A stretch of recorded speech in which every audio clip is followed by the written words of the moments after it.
Welcome to Safety Chats. Host Jason Stark, Director of Safety at Baldwin Safety and Compliance, shares decades of aviation experience and a passion for safety, with an emphasis on healthy and robust safety cultures in aviation and transportation organizations. Since 2004, Baldwin has partnered with transportation providers to help pilots, safety managers, frontline teams, and others to integrate, document, and build positive safety cultures in organizations. Each podcast episode will focus on an element of safety that can help you in your workplace, whether it's a cockpit, vehicle, or hangar. Let's get started with this week's Safety Chat. Hello, pod people. Welcome to the Baldwin Safety Chat podcast. Man, I am thrilled you are here. I can't tell you how thrilled I am. And I said pod people, didn't I? What would you call a person who engages in something and partakes in it, enjoys it, and enjoys the finer aspects of it? They call those, if that's with food, they're called foodies, right? So would you be called potties?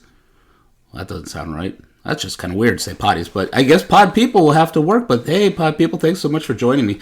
We have I think a pretty good one today, at least in my mind. We have a pretty good one today. But I want to start off with a statement, and I don't know if it's a mic drop statement, but it's a pretty good statement.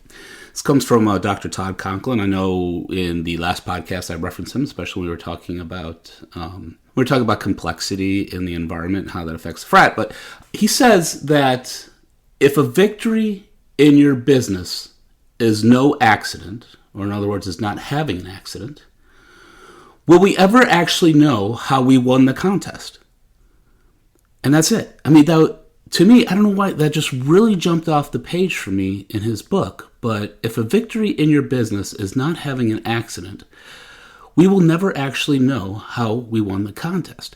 And what that alludes to is that if we're measuring and basing all our safety goals on no accident, we really have no idea of system performance in everyday work. How close we got to an accident, how we succeeded in not having an accident, and how we did things right, and how we did things well, and how people adapted well. We never get a sense of that if we are just really focused on the outcome. And I think a lot of us know, I mean, we've heard in our safety world at least that you basically have two types of lag indicators, right? And ICAO spells it out. You have high consequence, low probability, and then you have low consequence, high probability. And it's those ideas of the high consequence, low probability outcomes, and you know that we shouldn't focus on. And that's been kind of reiterated in our segment quite a bit. But to put it into terms like that, if we're focusing on those high consequence things, and even I would even to some degree even argue the low consequence things. But if we're focusing on that if we're focusing on those, how will we ever know how we even got to that point? It's like we're just waiting for that point. So it means that in reality, we have no control over human performance at any given time. We really don't. When we look at our team, we say we can't control how they're going to perform. And that's because they are wonderfully human. We are wonderfully human. So as an aspect of that, of being part of the human club, there are errors in the system. There are always errors in the system. People are always making errors, and it could lead to a failure in defenses, which lead, basically the accident.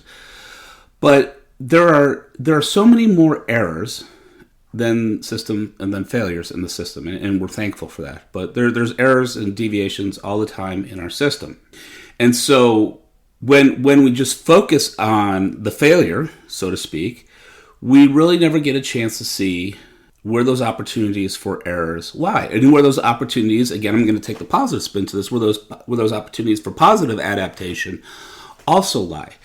And that's a big part of that is in organizational learning, I believe, but that's for a different podcast. But another statement, and it's kind of related to the first one I talked about, but another statement that really stands out, that Conklin also said, is that safety is not the absence of events. So it's, again, the failures in the system, the events, the accident, the incident, the slip, lapse, mistake, whatever it may be.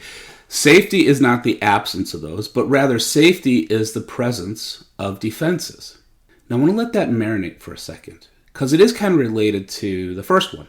So the first one says, basically, if the victory is no accident, how we actually know who won the contest or how we won the contest.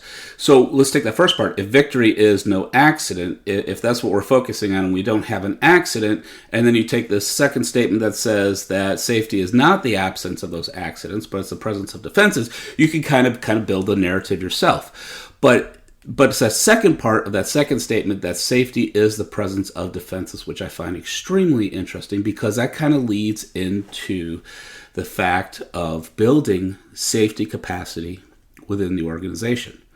So it's those defenses in the system that we're talking about. The system, such as system design, controls in the system, whether they're manufacturer controls, whether they're administrative controls, whatever it may be.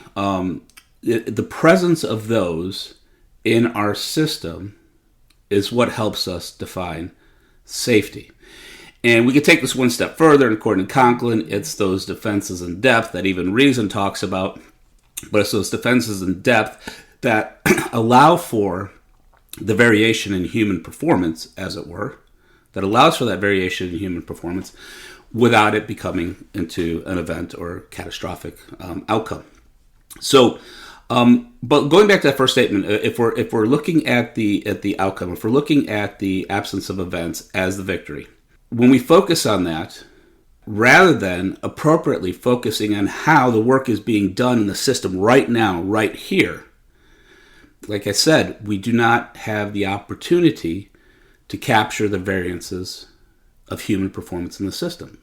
So put another way, if we're so busy focusing on the outcome and we don't focus on how work is being done right now, and especially how work is being done versus how work is imagined to be done, we are missing a huge opportunity to impact safety. And that opportunity to impact safety, according to that second statement, is by the presence or adding defenses. Now, I don't think the argument is to defense it to death. If you could, I don't know if you can say that, defense it to death. But it's the idea that, especially with those what's called critical steps, or those steps where that there is minimum layers of defenses, and it is a step or an action or activity or task that has the ability to lead to something very bad, especially if there's a lack of defenses there. And we don't know if we're focused on the outcome because we're too busy looking to see if it is going to fail. And it could just be by natural human variation and especially adaptation that it doesn't fail, but it's lying in the wings to trigger. And that's what we need to understand. So marinate on that for a second. Be right back.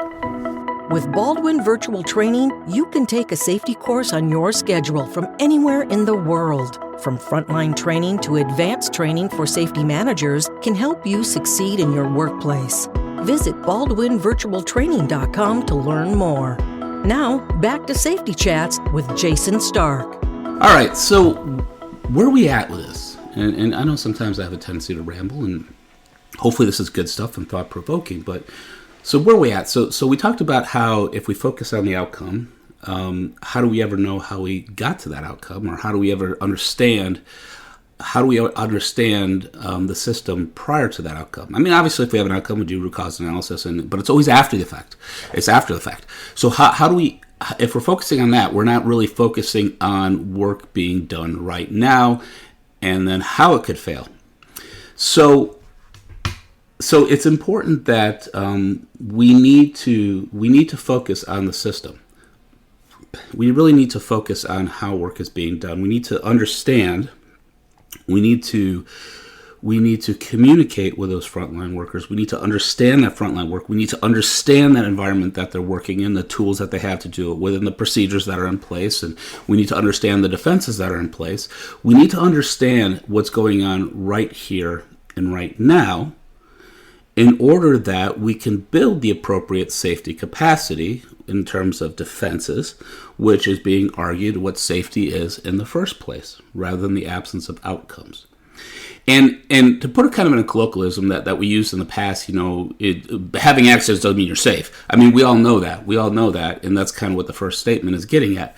But we need to take that a step further and saying, yes, we know that having accidents doesn't mean we're safe, but by knowing our system and knowing how work is performed and the variations of those work, by knowing that and putting in the appropriate controls can be argued as being safe or safer.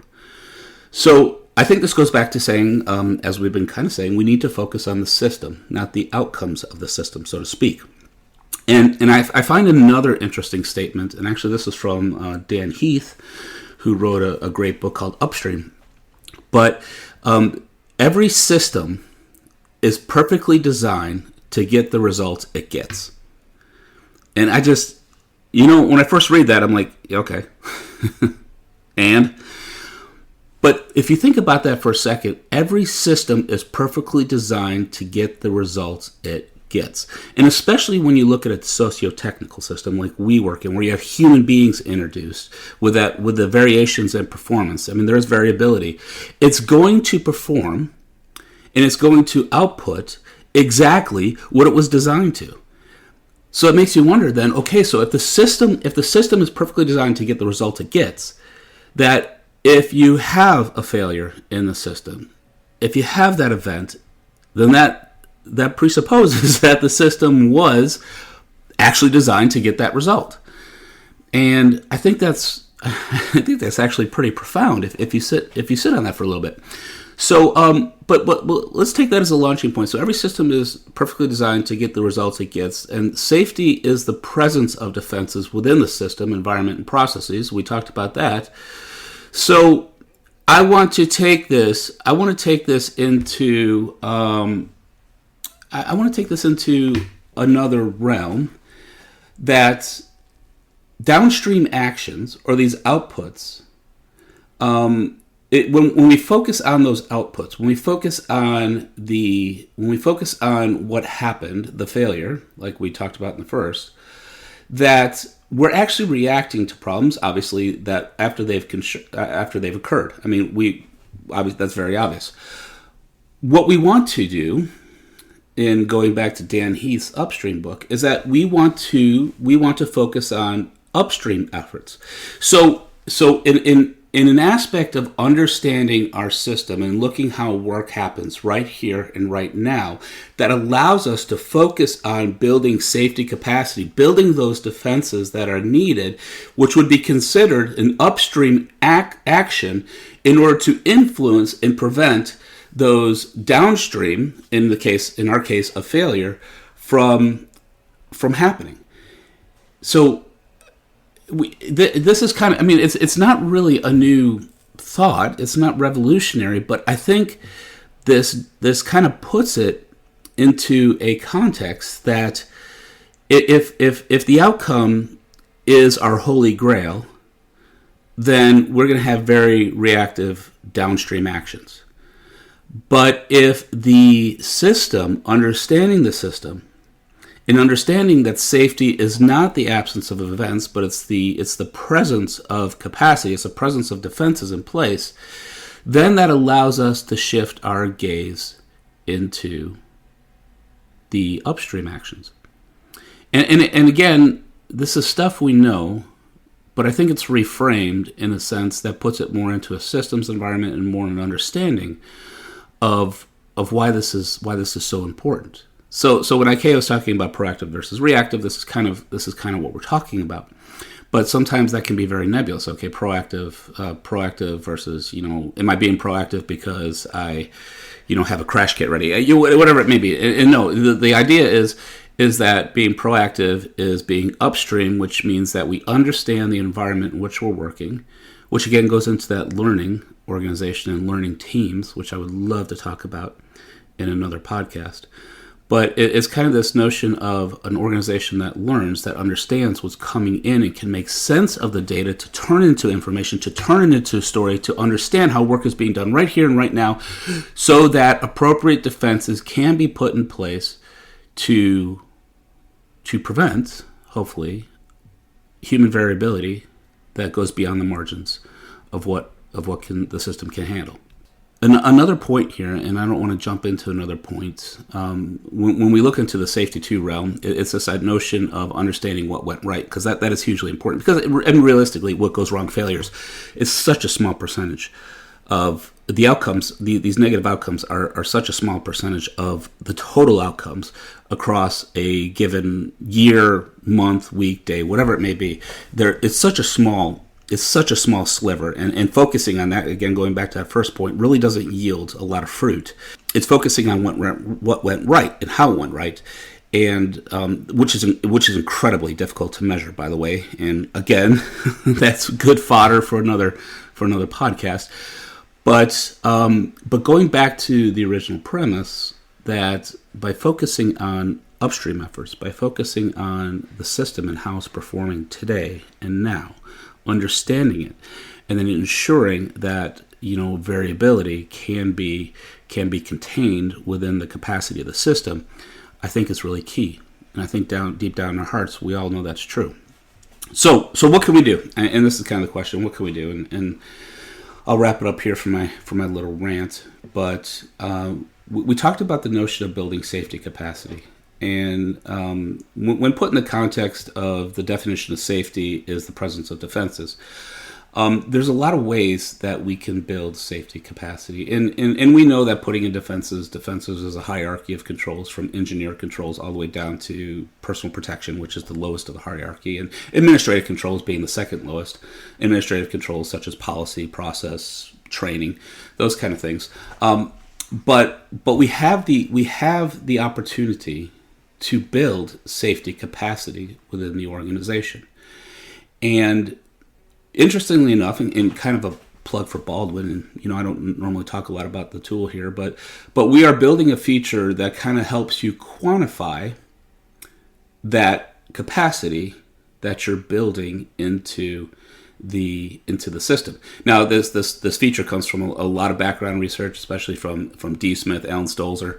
What they called quantum safety metrics. We don't need to get into that, and that's kind of a fancy term for a basic safety measuring point. But anyhow, we are building a tool, a feature, in order to measure that capacity, which is critically important, because then you can see, okay, well, maybe it doesn't really target specific actions. It's just kind of a broad brush. It's kind of like a thermometer. It doesn't really show where the heat is or where you're applying the heat, because that's very important. You need to understand the system and where you're applying these.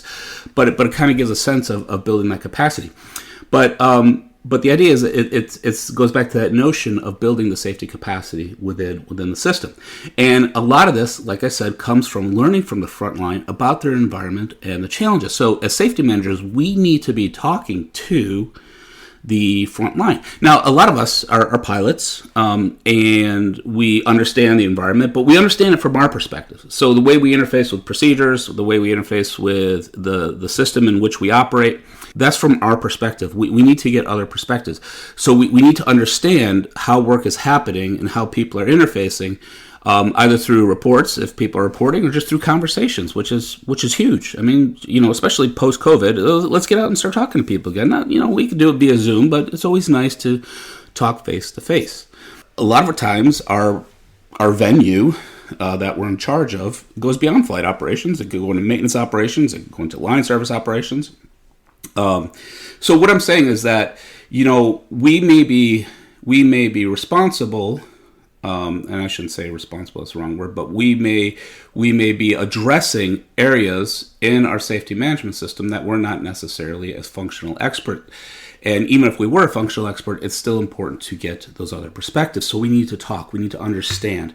And that goes again to those learning exercises and to the learning teams, which I would love to talk about. But once you understand how the work is done, you can see those critical steps, where those layers are really thin between success and failure, we're able to see that, and then we could add the appropriate defenses if needed, which again, safety is the presence of the appropriate defenses.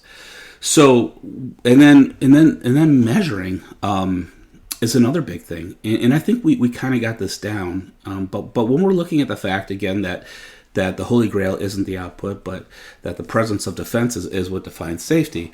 Obviously we can count and see how many defenses we have in place for any given action, but I think a good way too is to see also when those defenses fail, which again is that smaller sliver of the entire profile of data that you'll get in, than the number of times that it's succeeded.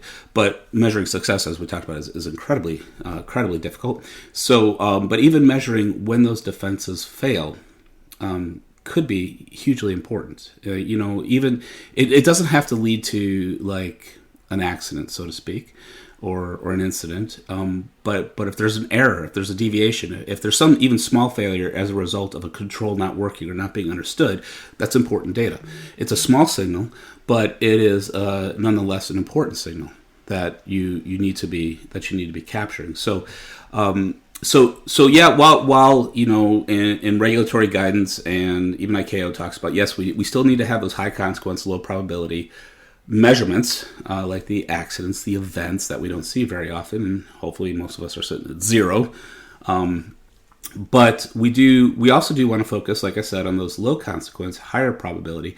But when we're looking at those low consequence, higher probability actions, it's the idea, okay, can we capture just that variability in performance that may be due to either the lack of a defense that should be there or a failed defense? And I think that is important. So those opportunities to measure, again, those what ICAO calls precursor or events that could lead to a negative outcome is important. But again, it's not necessarily the whole story. And the rest of the story is, well, can we understand capacity, and do we have the appropriate capacity for the system that we're running? And this is tough, and that's probably another good discussion. Wow, I got a whole list of other discussions we could have. But another discussion is, because when we go back into the context of the dilemma, and I know I've called it myself a paradox, but the dilemma between the two P's, production and protection, we have to be careful when we talk about safety as the presence of defenses, because we could, like I said earlier, defense ourselves to death. And so what is that sweet spot? What does that sweet spot look like in terms of capacity? And I'm going to take this full circle and say, well, I don't think we can even know if we don't know how work is being done right here and right now. So I think that that boils down to a good action step. Let's get out there. Let's understand how work is being done right here, right now, in our systems. In our system and in the subsystems, that we may not be functional experts. Let's talk to the people. Let's see, what are they doing? What are their challenges? What are they facing? And then when we find these points that are critical or that has good chance of failing, are the appropriate defenses in place? And if not, what can we do to improve that? So I like it. Safety is not the absence of events, but safety is the presence of defenses. I like that. Making our organization better, making our organization excellent. It's putting that capacity in place. So I'm gonna stop there, and hope maybe this got you thinking about something. Maybe you learned a thing or two. Who knows? But I'll never know unless you let me know. I want to make this a podcast that is worth your time. I want to make it a podcast that you can actually, if you're coming home, we'll call it a driveway moment. If you're coming home and you're listening to this podcast in your car, that as soon as you pull in the driveway, you don't bolt out of the door. You're like, wow, I want to listen to the rest of that. That's my dream. I would love to make it a driveway podcast, we'll call it. I hope to see you in the next podcast. Thank you all. Stay safe. This podcast is brought to you by Baldwin Safety and Compliance, the leader in safety management for the transportation industry. Since 2004, Baldwin has been providing state-of-the-art solutions and 24/7 support to the aviation and transportation industries. Baldwin's clients include all sizes and types of transportation operators. Baldwin provides safety and related business services to commercial and non-commercial transportation operators, medical transporters, FBOs, MROs, airports, flight schools, UAS operators, firefighters, OEMs, ground transport operators, and others. Visit BaldwinSMS.com to discover how Baldwin can enhance your organization's safety program.